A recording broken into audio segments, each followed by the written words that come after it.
Olá, sejam muito bem-vindos ao nosso programa Shema. Hoje com a história da Jéssica Batista. Ela é nutricionista, empresária e ela é dona do It's Café, gente, aquele lugar maravilhoso. Ela está vivendo um momento especial na vida dela, seu primeiro filho, seu milagre tão esperado. Fica com a gente, conhece essa história. Jéssica, seja muito bem-vinda. Olá, Bispa. Muito obrigada pela oportunidade de estar aqui. Estou muito feliz de estar aqui hoje.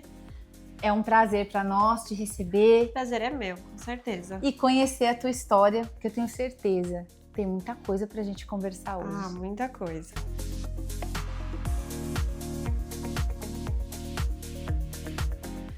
Jéssica, quando eu soube da sua história, eu fiquei muito curiosa, né, para saber mais detalhes, porque eu achei assim que seria assim muito importante trazer para o Shema a história da Jéssica, que vai falar não só das suas conquistas, do seu trabalho, né, de tudo que ela faz, que não é pouco, mas também de uma situação do casamento, que eu tenho certeza que vai ajudar muita gente, e agora desse milagre que ela está vivendo, né, depois de 15 anos de casada. Quase 15 anos. Né? Quase 15 anos. Em agosto desse ano faz 15 anos. Olha que lindo. Agora que eles decidiram, né? Aliás, já faz um tempo que estão tentando e ela vai contar essa história para nós. Por que nós decidimos falar sobre essa história? Porque a mulher, ela é muito cobrada, né, Jéssica? Exatamente. É muito cobrada. Ai, cadê filho? Ai, não vai ter filho, não vai ter filho. E as pessoas precisam entender, né, Eclesiastes 3, que tudo tem o seu tempo. Existe um tempo para o propósito, né, que o Senhor tem na nossa vida. E existe um propósito para isso. E o tempo é esse, o tempo é agora. E ela está vivendo esse tempo maravilhoso. E ela vai falar um pouquinho porque também eu quero que você entenda que Deus guarda isso, ó. Você vai ouvir essa história, eu quero que você guarde isso no seu coração. Deus tem os seus meios. Os meios do Senhor não são os seus. Deus tem os seus meios. Amém? Conta pra nós, Jéssica, um pouquinho da sua história. Eu quero saber, né? Você tem o It's Café, mas você também é nutricionista. Tem tudo isso. Conta pra gente um pouquinho da sua história. O It's Café a gente montou tem mais ou menos 5 anos. Foi em 2000 já vai fazer 6 anos. Foi em 2020. E aí foi uma ideia que surgiu assim muito rápida mesmo. Surgiu uma oportunidade de um ponto, e aí meu irmão falou, monta alguma coisa e tal. Eu nunca tinha pensado em ter comércio, né? Não era meu propósito. Se eu falar pra você, era um sonho ter uma cafeteria, não era. Você já era nutricionista? Eu já era nutricionista, já atuava na área, mas como era pandemia, né? A gente não tava fazendo, meus contratos tinham sido cancelados e tudo mais. O meu marido é professor, então ele continuava dando aula. Nessa época ele estava dando aula online. E aí veio a oportunidade, na verdade, do It's Café, né? O ponto em Mariporã. E a gente falou, por que não, né? Vamos tentar. E aí a gente criou a marca mesmo, do zero. Muitas pessoas perguntam se é franquia, né? É franquia. E não, nós criamos a marca do zero. Contratamos uma equipe para criar a marca, para fazer a parte de arquitetura, né, do café e tudo mais. E aí, graças a Deus, já vamos fazer 6 anos, estamos aqui. Hoje não mais com o ponto de Mariporã, mas a gente tem a cafeteria em Franco da Rocha. Que eu estive lá, por acaso, ontem. Ontem eu não tava, gente. Eu não estava.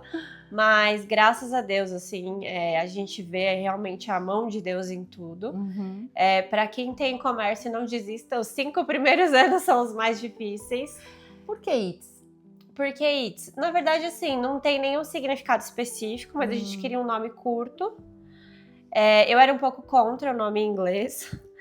Porque eu falava, é difícil, né, para as pessoas falarem e tal. Mas aí a pessoa que estava criando a marca propôs. E aí ele falou, e se a gente misturar, né? Porque o certo seria It's Coffee. Porque é café. A tradução é café. Café. E aí eu falei, muito americano e tal. E aí ele falou, então vamos misturar, vamos colocar It's Café. Foi e aí incrível. quando ele falou, eu gostei. Eu falei, então vai ser It's Café. E foi muito legal, assim. Achei que a marca pegou bem. Pegou. E a gente gosta bastante do nome, mas assim, não tem nenhum significado grande por trás. Foi a criação da marca mesmo. Entendi. Bom, E você já é casada há 15 anos? Isso, eu casei novinha, né? Eu tinha 19 para 20 anos quando eu casei. Agora eu vou fazer 35, então já vai fazer 15 anos que eu sou casada. E como foi para você essa situação? Porque, como a gente falava anteriormente, né, antes de iniciar o programa, essa cobrança, né? E filho? Não vai ter filho? Porque, gente, quem me conhece sabe, eu sou aquela que dou o conselho ao contrário. Vai passear, vai namorar, vai viajar, curte. Mulher, curte seu casamento. Sim. Para de ser doida. Vai curtir seu casamento. Nada de sair tendo filho. Aproveita, porque depois que você tem filho, você vai viver pro filho também. Assim, ao longo do meu casamento, até quando quase 10 anos de casamento, eu queria ser mãe, mas eu achava que não era o momento. Eu tenho muita coisa para viver ainda e tal. Então, os 10 primeiros anos, eu falo, gente, eu aproveitei muito. Uau, que então, e assim também, isso é uma característica boa e ruim, porque pessoa extremamente controladora. Então, você acha que tudo não, eu vou programar a minha vida e ela vai acontecer exatamente. Eu controlo o tempo. Exatamente. Então, as coisas foram acontecendo. Eu casei muito nova, eu tava no final da minha faculdade. Então, primeiro eu preciso terminar a faculdade. Aí, faltava um ano pra eu acabar. Acabei a faculdade. Agora eu preciso terminar minha casa, né? Antes de casar, a gente começou a construir a casa em Atibaia. Eu preciso terminar minha casa. Terminei a casa. Agora a gente precisa viajar um pouquinho, porque aquela fase de obra você só gasta com a casa, né? E aí começamos a viajar, fomos pra bastante lugar legal. E aí, quando se passaram esses 10 anos, eu falei, agora é hora. Agora eu tô pronta pra ser mãe. Como se eu pudesse controlar tudo. E aí é onde se inicia todo esse processo, né, das tentativas para engravidar e tudo mais. E aí, voltando no que você estava falando, que a cobrança da sociedade. Durante esses 10 primeiros anos, essa cobrança não me incomodou. Porque eu entendi assim, eu não tenho filhos porque eu acho que não é o momento, eu não quero ter filhos agora, né, e tudo mais. Então, isso não me incomodou. As pessoas falavam, eu falava assim, tá cedo. A gente ainda tem um monte de coisa pra fazer. Então, isso não me incomodava realmente. A partir do momento que eu passei a tentar engravidar, e aí isso passou a me incomodar. Né? Porque você vai entrando no processo, quando você começa a tentar engravidar, você pensa assim, 6 meses eu vou estar grávida. E aí passam-se 6 meses, passa um ano. E aí as pessoas, isso é uma coisa que precisa ser muito falado e muito conscientizado. Gente, eu sei que as pessoas não fazem por mal, que às vezes é uma coisa mais, né, das pessoas mais velhas, mais antigas, mas precisa ter essa tomada de consciência. Sim. Porque você nunca sabe o que a pessoa tá passando do outro lado. E aí, eu passei por situações assim, da pessoa pegar e falar assim, e aí, não vai ter filho? Já viajou bastante, né? Já tá na hora.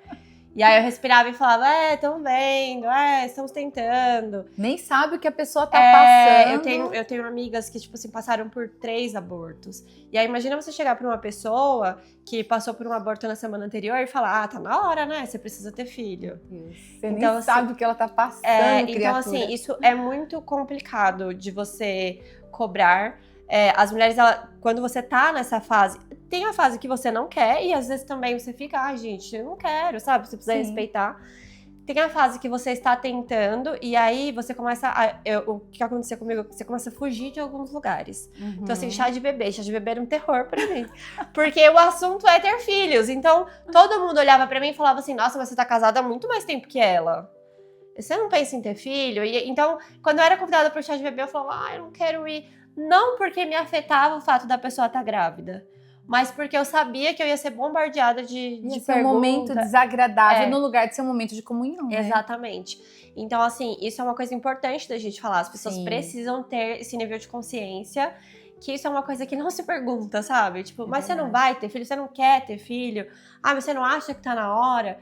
Eu acho que a gente precisa falar mais sobre isso, para que, por mais que as pessoas tenham curiosidade, dá uma segurada e falar, olha... E também tem o detalhe, né? E quem não quer ter filho? E se a pessoa não quer? É problema de quem, gente? Não é da sua conta. Puxa. Exatamente. Então, eu passei por esse processo.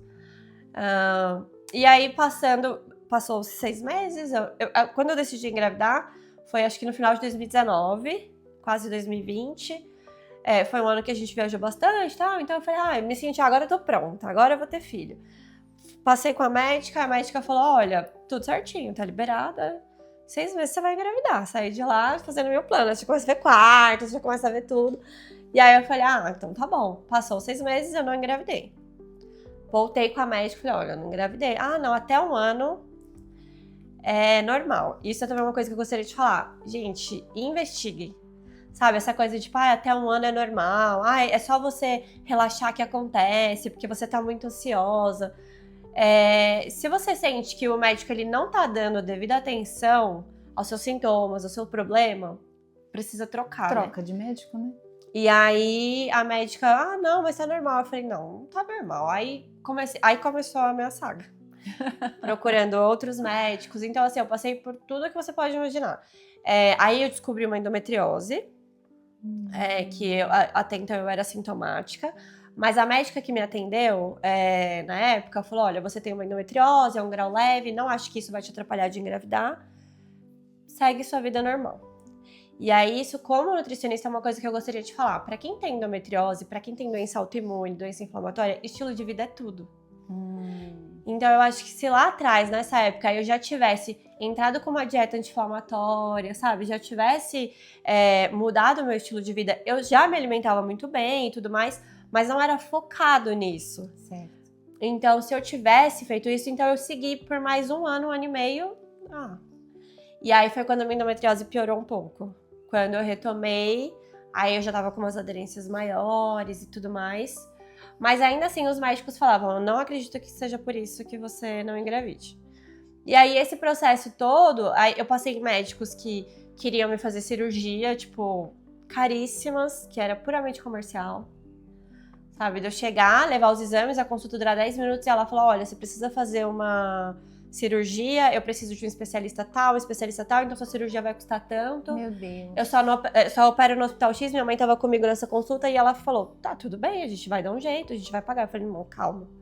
Aí liguei pra uma amiga que era médica e falei, o que você acha? Aí ela falou, tá estranho, passa com outro especialista. Passei com uma outra cirurgiã, ela falou, seu caso não é cirúrgico nunca.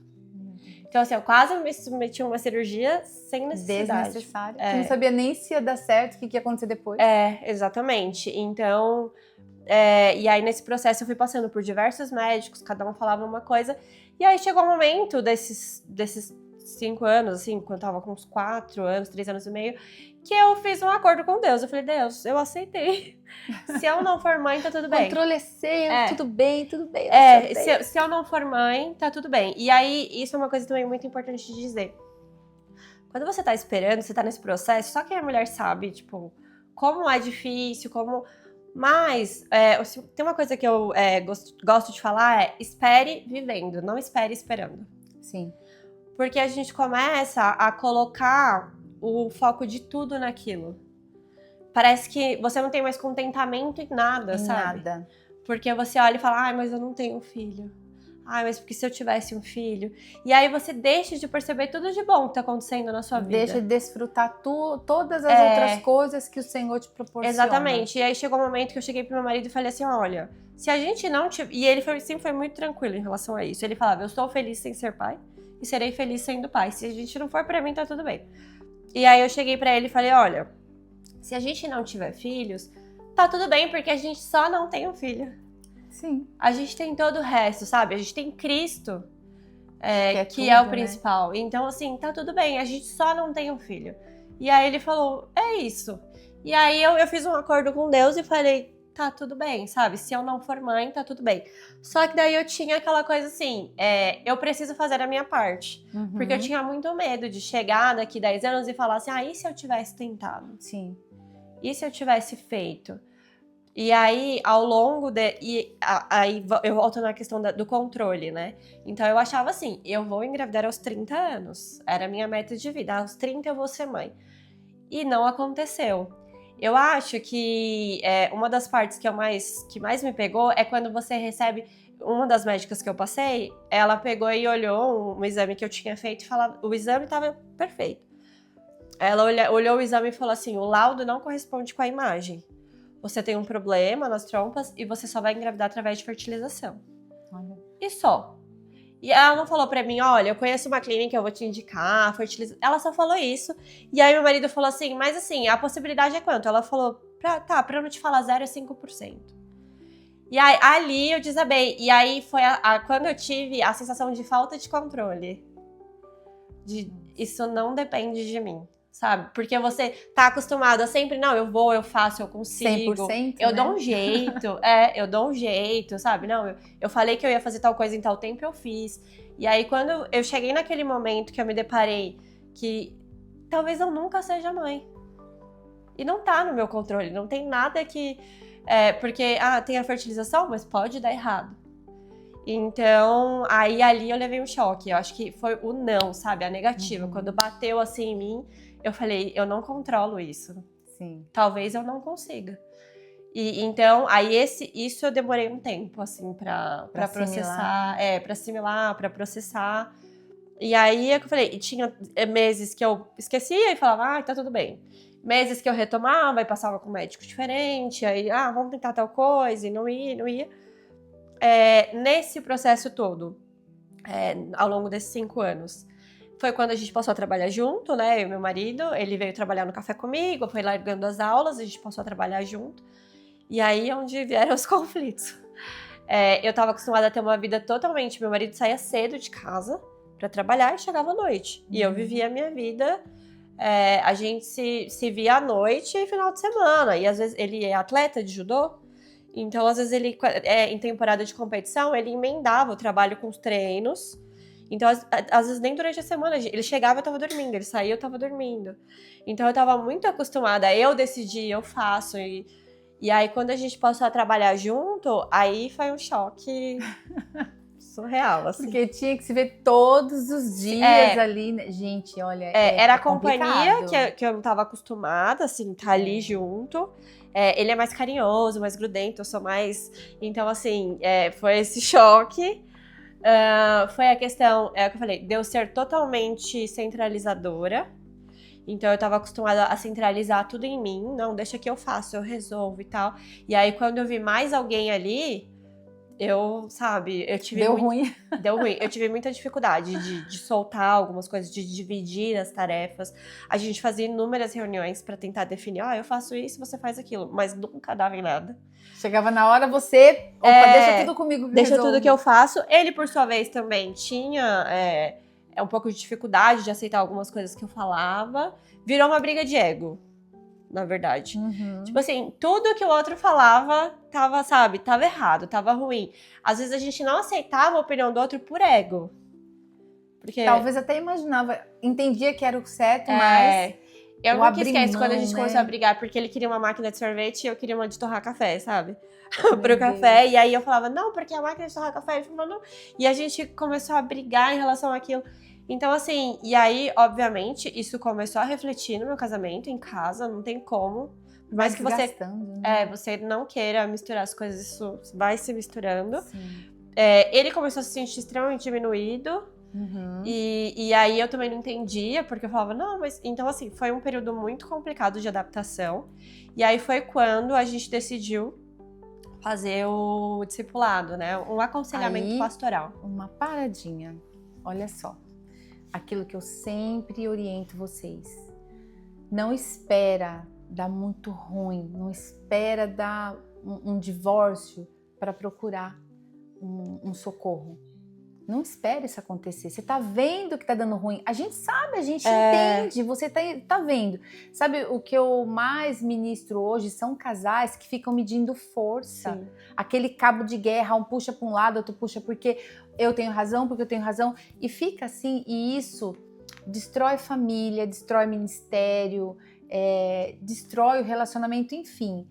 E é um caos. Eu tenho ministrado vidas, né, casais. Estive com um casal há pouco tempo e ministrando sobre isso, e eu pude enxergar nesse casal essa briga, esse cabo de guerra. Cada um puxa para um lado. E assim, até então, meu casamento era um casamento muito bom. Obviamente, né? Não é um casamento perfeito, nenhum a gente tinha problemas como qualquer casal. Mas acho que foi a primeira grande crise assim, que a gente teve.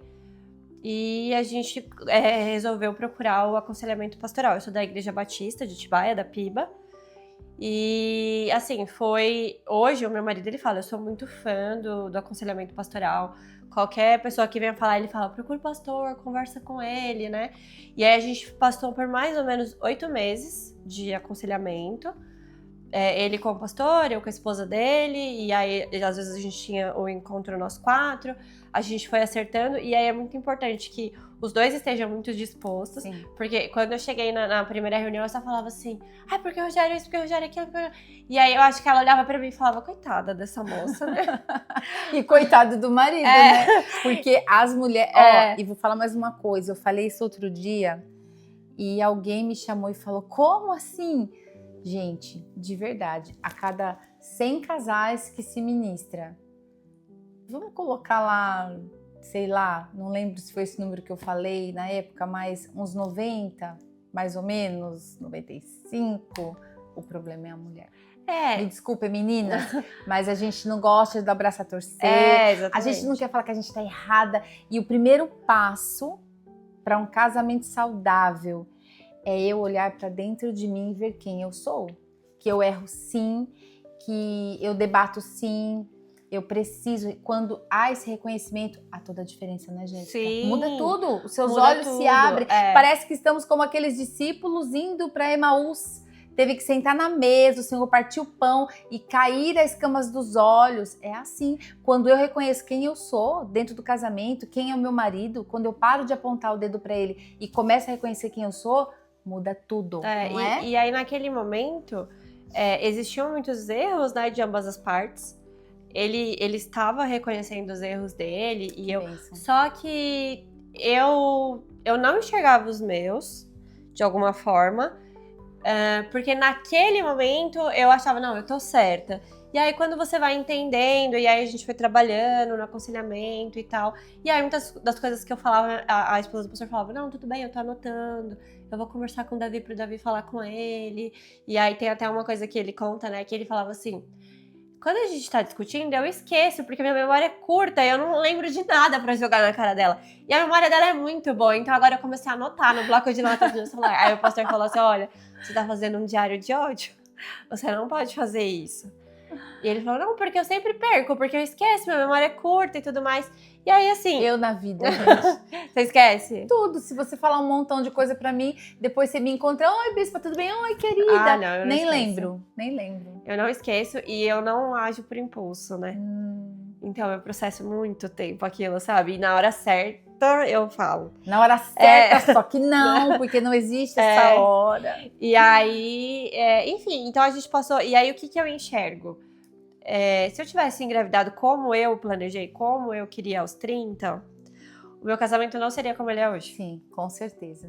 Então, assim, talvez alguns desafios que a gente fosse passar agora seriam mais difíceis. Porque eu não tinha o marido que eu tenho hoje. Eu não era a esposa que eu sou hoje. Então, é o que eu falo, eu não acho que eu seria uma mãe ruim, mas eu não seria a mãe que eu serei hoje. E tenho certeza que com o passar dos anos, você vai aprendendo mais, né, e melhorando mais. A gente sempre tem coisa pra aprender. Então eu entendo que Deus tem o tempo certo das coisas, Sim. né? A gente quer controlar tudo, porém era pra ser agora, sabe? Não era pra ser antes.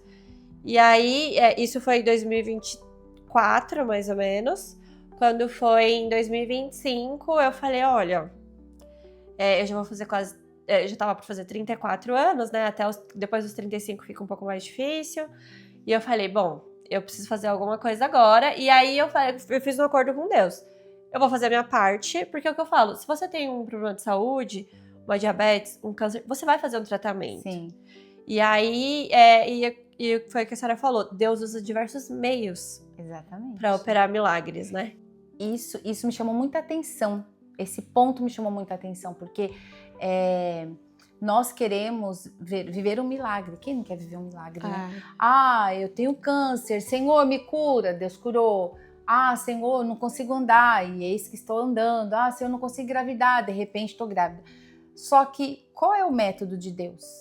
Qual é a forma? Se nós olharmos para o cego, o Senhor vai, gospe, pega lá, faz um lodinho, coloca lá, vai lá e se lava. O outro cego já foi de uma outra forma. Então é outra coisa também que a gente conversava sobre antes, que é um ponto assim muito importante a ser tratado, porque a gente não pode entrar nessa pilha de não, eu vou pra igreja, eu vou fazer propósito, eu vou fazer jejum, eu vou subir um monte, eu vou descer um monte, eu vou não sei quantos dias. Deixa Deus trabalhar. Até isso é controle. Sim. Até isso. Não, eu vou fazer isso aqui porque Deus precisa agir no 7º dia. Olha, no 41º dia. Não. Deixa. Olha, a primeira coisa que a gente precisa é parar. Senhor, olha, cessa todas as vozes que falam na minha mente. Eu quero ouvir o Senhor falar. E de repente o Senhor só vai falar para você. Faz a sua parte. Exatamente.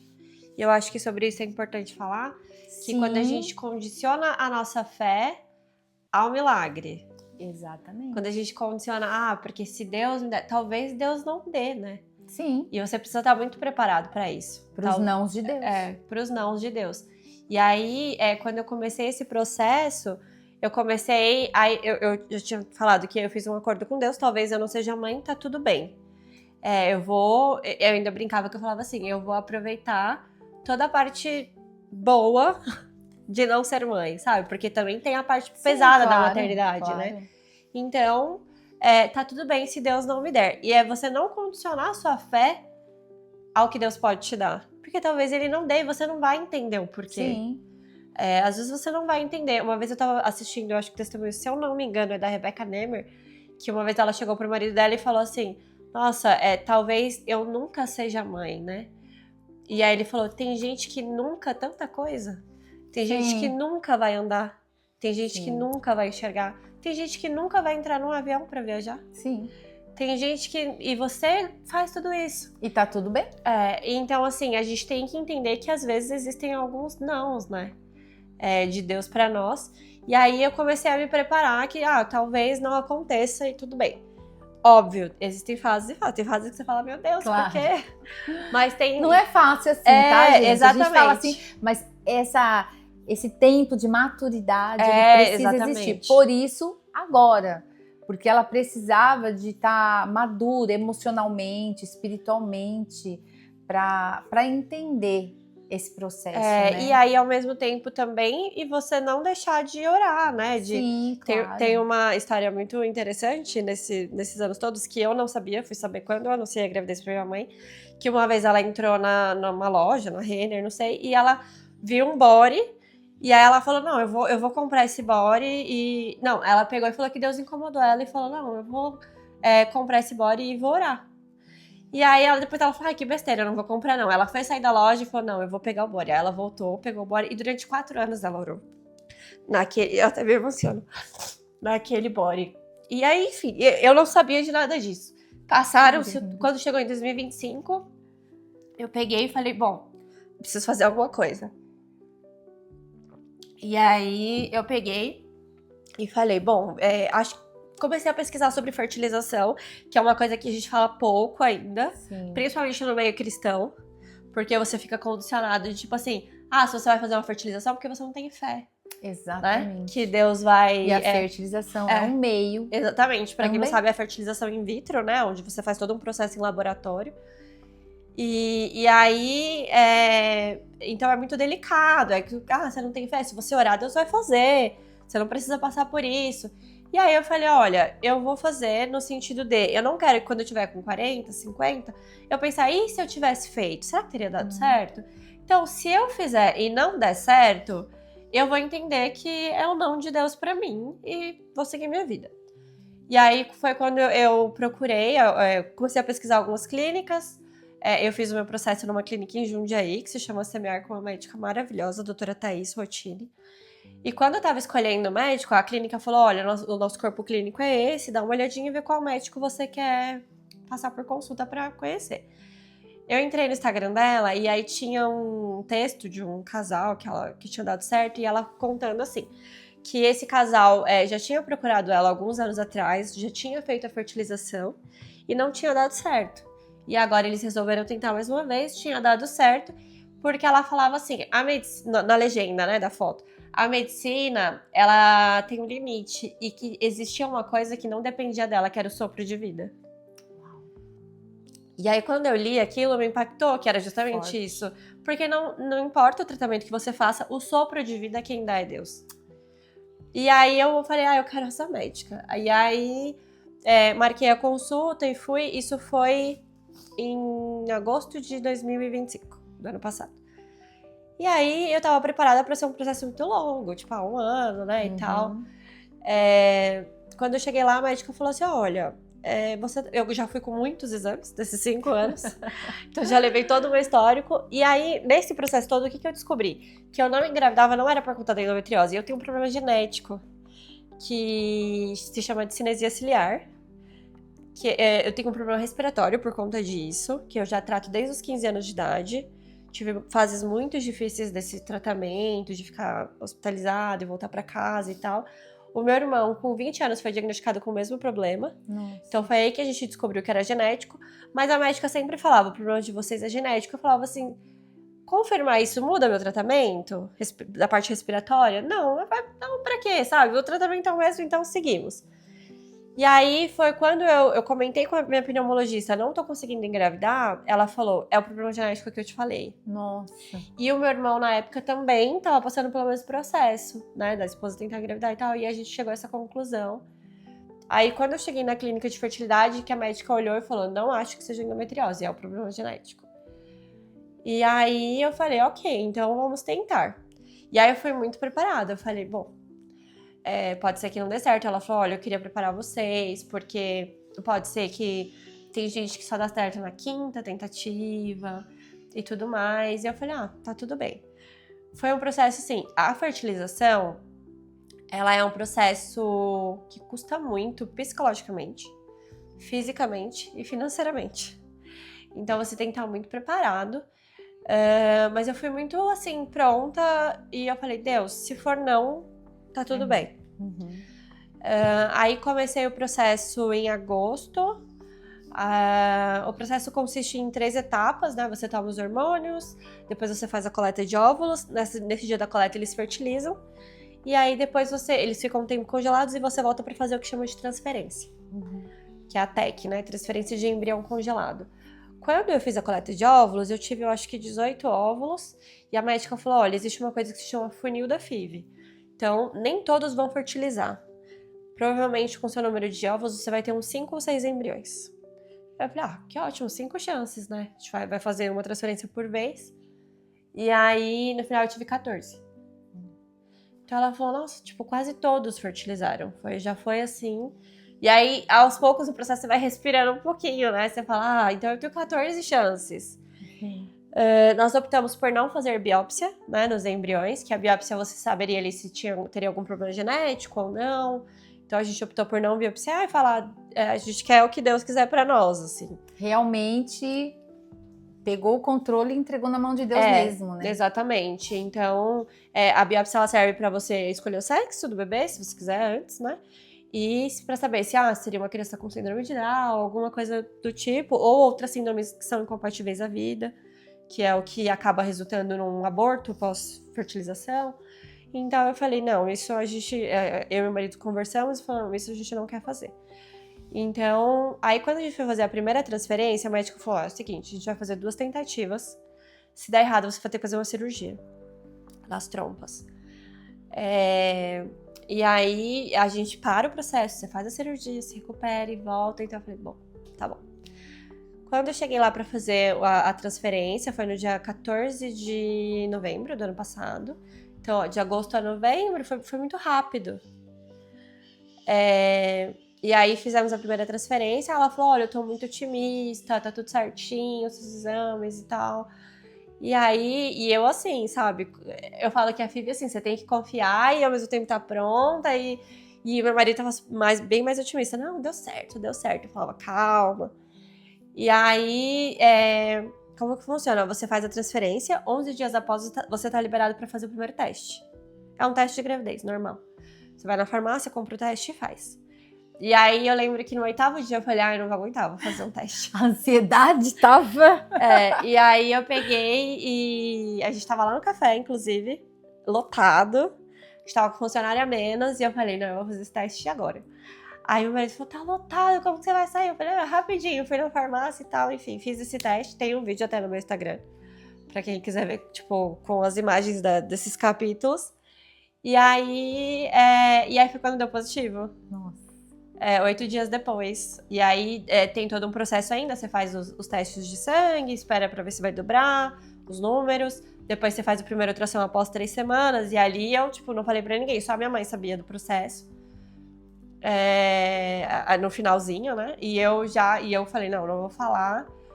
E aí, hoje estamos aqui, né? No 7º... Meu Deus, no 7º mês. 7º mês, quase Graças entrando no 8º. E na primeira tentativa. Uau. Deu certo. Que não é, tipo, a probabilidade maior. A probabilidade, eles chamam de chance acumulada. Né? Então, você tem 14 embriões, a chance chega a 100%, porque é igual, você quer tirar o número 6 em um dado. Se você jogar uma vez, você tem uma chance. Se você jogar 10 vezes, a probabilidade de sair é muito maior. Então, mas aí, voltando no que a gente estava conversando, é sobre isso. Deus usa meios diferentes. Sim. Pode ser que ele não use, e você precisa estar pronto pra... E tem que estar tudo bem, né? Tem que estar tudo bem, porque... E não é fácil, é o que eu falo, igual a Fivi, ela é muito desgastante, né, a fertilização, porque são passos lentos, o povo fala, passa tão rápido, eu falo, gente, parece que eu tô grávida desde agosto do ano passado. Então, assim, parece que é uma gravidez, assim, que tá... Porque eu tô vivendo isso desde agosto do ano passado. Então, é mais longo, é um processo mais longo, é um processo mais difícil, mas é totalmente possível, né? E aí, voltando... que quem dá o sopro é Deus, né? Se Deus não quiser... Exatamente isso. Mas ela foi lá, fez... Gente, o controle é de Deus. Se Deus não quiser dar o sopro... Eu até me emocionei quando ela falou do sopro de Deus, porque é algo forte isso, né? É muito forte. Porque eu tenho certeza que tem pessoas que fazem várias e várias e várias vezes. Então, realmente, é quando Deus quer. É no tempo de Deus, e Deus tem o tempo exato. Você que tá aí assistindo esse programa, aguardando pai, mãe, ser o futuro papai, uma futura mamãe. Mas quando? No tempo de Deus. Quando Deus quiser. Deus já te falou, já te fez a promessa? Então espera, criatura. Aguarda. E se você precisar de buscar um método, entenda que é de Deus também. Nem sempre as coisas vão acontecer só debaixo de oração, porque isso aconteceu debaixo de oração também. Mas não é apenas a oração, é fazer a sua parte. Vai lá, faz um exame, procura saber, né? Vai se conscientizar de todo um tratamento, de toda uma probabilidade de dar certo. É sobre isso. E hoje em dia a gente tem a fertilização pelo SUS também, né? Sério? Olha, existe a fertilização pelo SUS. Então, se você tiver, tipo assim, os laudos médicos e comprovar a infertilidade, existe um caminho. É um pouco mais demorado, né? Por conta que existe uma fila. Mas não é impossível, mas né? existe. Olha, que bacana. Então é isso. Deus, ele tem as suas formas, os seus meios. Isso não é milagre. É milagre? A vida é um milagre, porque só quem pode dar é Deus. Por mais que os cientistas, eles, né, tenham lá os seus meios, se Deus não soprar, não vai acontecer. Que coisa linda, que história linda. E aí estamos aí esperando, quarto pronto. Tá quase tudo pronto. Eu, por ter tido toda essa espera, eu achei que eu ia surtar um pouquinho mais. Com enxoval e tudo mais, mas tô bem tranquila. Meu marido até falou ontem, nossa, ela tá tirando nota 10, viu? Porque ela tá muito tranquila. E aí eu acho que também é um pouco da maturidade, você... Por isso esse tempo, né, Jéssica? Exatamente. E não vou condicionar isso só à idade, porque eu estaria invalidando pessoas que são mães mais novas, né? Mas é que cada pessoa, ela responde de uma forma Exatamente, ao processo, precisa né? de um tempo para esse processo. Então, assim, a questão da maturidade mesmo, de você... E aí, tá preocupado com o parto? Eu falo, gente, Deus tá cuidando de tudo, sabe? Eu tenho preferências, mas Deus é quem sabe como vai ser né? E aí eu falo assim, e no começo, quando você passa por essa espera, você passa pela fertilização, você tem muito medo da perda. Sim. Muito medo da Eu perda. imagino. Eu nunca passei por nenhuma perda, graças a Deus, mas assim, você tem muito medo. E aí, então eu não queria contar, sabe, pras pessoas. E tipo, ai, não vou falar, e se eu perder? E se der errado? E aí depois eu comecei a entender que, tipo, eu vivi um milagre até aqui. Sim. Ainda que ele não evolua, eu vivi esse milagre até aqui. E aí eu comecei a falar, não, tá tudo bem. Tipo, eu preciso falar disso, eu preciso falar desse milagre, ainda que até aqui eu vivi o milagre de Deus na minha vida. Né? Então a gente precisa falar sobre isso. Sim, é verdade. Que coisa linda, que história maravilhosa. E fica aí essa história para nos ajudar a entender algumas fases da nossa vida, né? Ela teve a sua fase de trabalho, de empreendedora, essas coisas. Teve a fase ruim do casamento, a fase boa de só viajar, eu gosto dessa parte, só viajar. E teve a fase também de um casamento desgastado, onde buscou socorro, onde trouxe o Senhor para o centro. Porque eu vou te falar, às vezes, Jéssica, a pessoa está na igreja, mas ela não vive o que a Bíblia diz. Ela apenas vai à igreja, mas assim, aquele encontro com o Senhor, aquela dependência, porque, gente, como é duro a dependência. Ontem não, domingo, hoje é sexta, quarta-feira, nós tivemos um culto onde a pessoa que abriu o culto falava a respeito dessa dependência. Como é difícil depender de Deus, porque justamente é isso, é você abrir mão de tudo, porque você não comanda a sua vida, você não determina as coisas, né? Você entrega o comando totalmente nas mãos do Senhor, né?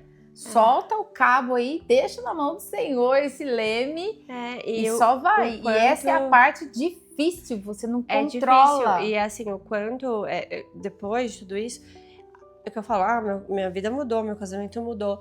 E aí você começa a ver, tipo assim, como eu tinha tempo pra tudo, mas eu não tinha tempo pra Deus. Exatamente. E aí a gente passou a fazer devocional junto, sabe? Coisas que não existiam antes, que não tinha, não dá tempo, não tem tempo.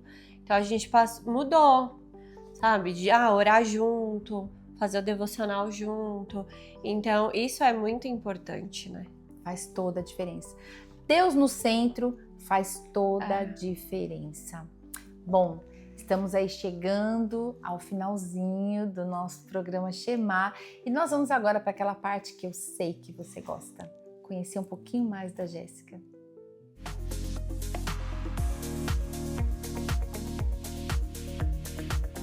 E agora o nosso bate-bola com a Jéssica para saber um pouquinho mais a respeito da história dela. Um sonho, Jéssica? Eu acho que hoje é sempre estar atenta, sabe? Para perceber os pequenos momentos. Porque quando você é mais nova, você quer viver coisas muito grandes, né? É muita intensidade. E hoje não, tipo, eu falo assim, os pequenos momentos. Eu tava vendo algo na internet esses dias que é sobre a janela sagrada, você já viu? Que ele fala que é aquele momento da sua vida que nada demais tá acontecendo, mas você tem tudo ali. Você tem seus pais, você tem seus filhos, você tem... que nada acontece demais e quando passa, você fala, nossa, eu era feliz. E não sabia. Então, eu sempre tento focar, né? Que eu falo hoje, um sonho é estar atenta para perceber tudo isso e valorizar. Nada, né? Aliás, aprendam a desfrutar tudo aquilo que o Senhor te dá. Um lugar. Olha, se for um lugar assim, um lugar no mundo, eu sou muito apaixonada por Paris. Eu gosto de vários lugares, mas Paris tem meu coração. Porém, se a gente for mais profundo, minha casa. Sou apaixonada pela minha casa, pelo meu lar. Eu não vejo a hora quando eu saio, sabe? De voltar pra casa. A gente curte muito ficar em casa. Meu irmão até briga às vezes, que ele fala, vou fazer tal coisa. Eu falo, não, vou ficar em casa. Aí ele fala, pelo amor de Deus. Encontrei uma que nem eu. Então assim, eu amo a minha casa. Eu falo que é o nosso lar, né? Sim. Então, eu acho que é isso. Tá, um arrependimento. Eu acho que é não ter percebido antes, né? Essa questão do controle, de querer controlar tudo, de querer... Então, eu acho isso, eu poderia ter percebido antes. Mas que bom que percebeu. Glória a Deus. Uma frase de efeito. Nenhum sucesso na vida compensa o fracasso no lar. Uau, isso é forte e é uma grande verdade. Eu acho que a gente vem sendo bombardeada, né, por essa questão, tanto do feminismo, tanto a questão do sucesso. Sucesso. Que a gente precisa ter sucesso financeiro, essa questão da ostentação, né, na internet. Sim. E tudo mais. E aí a gente deixa o casamento escapar, a criação dos filhos escaparem. Então eu acho que nenhum sucesso na vida compensa o fracasso no lar. Isso é forte. E Jesus para você é? Tudo, né? O centro de tudo. Quando a gente entende e se coloca ele nesse Glória lugar... a Deus. Hoje ele está no lugar certo. No centro de tudo, a gente percebe que nada mais falta. Amém. Tem esse contentamento, né? Que é a paz que excede todo entendimento. Sim, a paz que excede todo entendimento, esse contentamento, essa gratidão, né? Por isso é importante essa contemplação, sabe? De você contemplar, de ser grato. Às vezes, eu levanto, eu gosto de acordar bem cedo, orar e fazer o devocional. Então, eu saio andando, orando, eu abro, olho as árvores e vou olhando. A gente precisa dessa contemplação. O pastor Johnny de Bragança, uma vez eu estava ouvindo a ministração dele, ele falava a respeito disso, a contemplação. Quando você acorda, abre a sua janela, contempla a árvore, contempla o som dos pássaros. Algo na sua vida precisa ser contemplado e você está deixando escapar. A gente está tão focado na tela, né? Sim. Que o resto está escapando mesmo. Às vezes eu tô tomando café ali, eu tinha muito hábito de tomar café na varanda. E aí, hoje em dia, eu percebo que eu tô tomando café, tô com o celular. Eu falo, nossa, não tô percebendo. Às vezes o dia tá lindo e você não viu. Né? Volta pra varanda, dona Jéssica.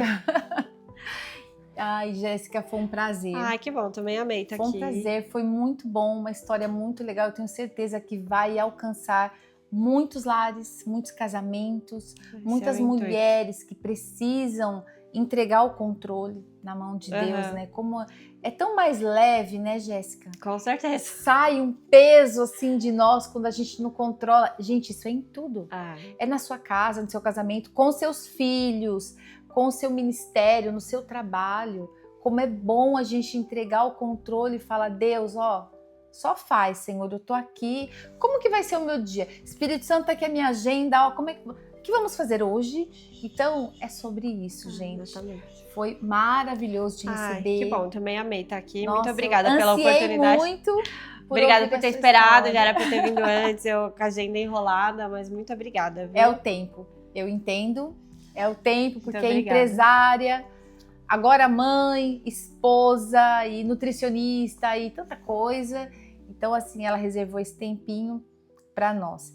E você, eu espero que você tenha sido alcançado, em nome de Jesus, com essa história maravilhosa. Esse milagre sim de Deus. Você que precisa desse milagre, faça a sua parte, porque certamente o Senhor já está fazendo a dele.